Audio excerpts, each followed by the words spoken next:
करायला हवा. एक प्रधानाचा मुलगा शाळेला जायचा रोज सकाळी.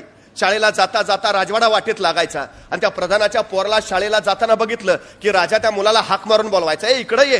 आणि तो प्रधानाचा मुलगा आला की राजा त्याच्या पुढे 2 नाणी ठेवायचा. एक नाणं असायचं सोन्याचं, दुसरं नाणं असायचं चांदीचं.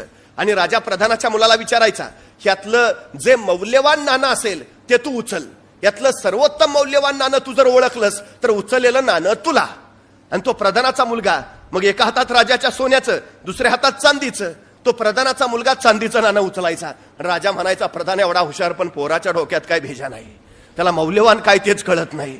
दुसऱ्या दिवशी परत प्रधानाचा मुलगा शाळेला निघाला. राजा परत तीच परीक्षा घ्यायचा. एका हातात सोन्याचं नाणं, दुसऱ्या हातात चांदीचं, उचल मौल्यवान. हा परत चांदीचं नाणं उचलायचा. महिनाभर असं चालू राहिलं. राजाची पक्की खात्री पटली, हे असंच दिसतंय, बापाचा काही गुण ह्याच्यात आलेला नाही, बापच हुशार, पोरात ती हुशारी दिसत नाही. महिनाभरानंतर राजाने शेवटी प्रधानाला विचारलं, काय हो प्रधानजी, तुम्ही एवढे हुशार, बुद्धिमान, विद्वान, आणि तुमचा मुलगा असा कसा? प्रधानाने विचारलं, काय झालं? अहो म्हणले, तो रोज शाळेला जातो, मी त्याला रोज बोलावतो आणि रोज 2 नाणी हातात ठेवतो, एक सोन्याचं एक चांदीचं, सांगतो मौल्यवान असलेलं उचल, आणि तुमचा मुलगा चांदीचं नाणं उचलतो, त्याला मौल्यवान काय ते कळत नाही. अहो सोन्याचं नाणं उचलायचं सोडून रोज महिनाभर ते चांदीचंच नाणं मौल्यवान म्हणून उचलतोय, त्याला शिकवलंय का नाही मौल्यवान काय? प्रधानालाही वाईट वाटलं. तो म्हणला, बघतो, आपला मुलगा हुशार आहे त्याला माहिती आहे, पण हे असं का करतंय काय कळेना. मग ते घरी आला, मुलाला बोलावलं, इकडे ये.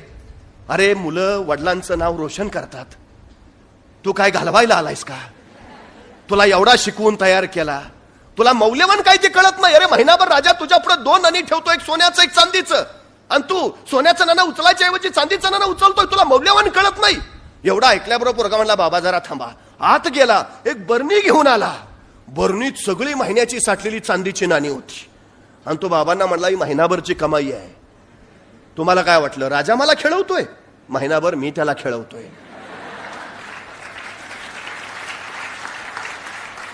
म्हणे कसं? अहो बाबा, जर मी सोनं हे मौल्यवान नाणं हे मला माहिती आहे ना, पण ज्या दिवशी मी सोन्याचं नाणं उचलेन त्या दिवशी खेळ बंद होईल.